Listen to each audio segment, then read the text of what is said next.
اس کے علاوہ مساجد میں نماز کے علاوہ اور بھی بہت سارے کام ہیں۔ مساجد کو بہت زیادہ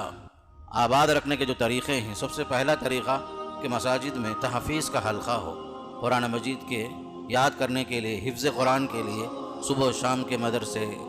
مستقل ہوں، تاکہ جو ہے طلبہ قرآن مجید یاد کریں اور اس طریقے سے مسجد آباد رہے۔ آپ دیکھیں گے خاص کر عرب ممالک میں بھی، اور آج کل خود ہمارے ہندوستان میں بھی تقریباً کئی شہروں میں مساجد کے اندر تحفیظ کے حلقے ہیں،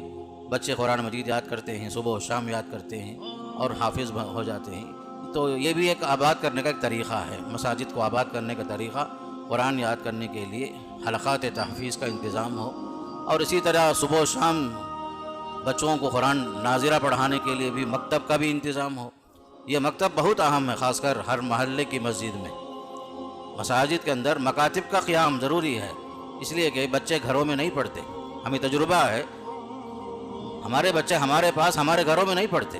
جب تک جو ہے باہر کا کوئی مدرس نہ ہو، ہمارے بچے ادب کے ساتھ نہیں بیٹھتے، نہ ہماری بات سنتے ہیں۔ اس لیے خاص کر مسجدوں میں وہ زمانے سے ہمارا ایک طریقہ رہا ہے کہ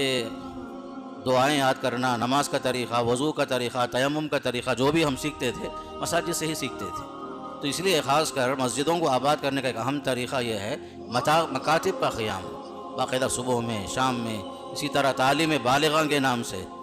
بعض لوگ ممکن ہے نوکری میں جاتے ہیں، دکانوں میں مصروف رہتے ہیں، تو شام میں ان کے لیے قرآن پڑھنے کا ایک وقت مقرر کیا جائے تاکہ وہ لوگ بھی آئیں، شام میں باقاعدہ تعلیم حاصل کریں۔ امام بخاری رحمۃ اللہ علیہ فرماتے ہیں وَكَانَ أَصْحَابُ النَّبِيِّ صلی اللہ علیہ وسلم يَتَعَلَّمُونَ فِي الْكِبَرِ، اللہ کے رسول کے صحابہ کی ایک بڑی تعداد جو ہے معمر لوگوں کی تھی، بڑے لوگوں کی تھی، جو علم حاصل کرتے تھے۔ قرآن پڑھنے، قرآن یاد کرنے، دینی علم حاصل کرنے کے لیے عمر کی کوئی قید نہیں ہے، آدمی جو ہے بلا جھجک علم حاصل کر سکتا ہے کسی بھی عمر میں۔ اگر بچپن میں قرآن پڑھنے کا موقع نہیں ملا،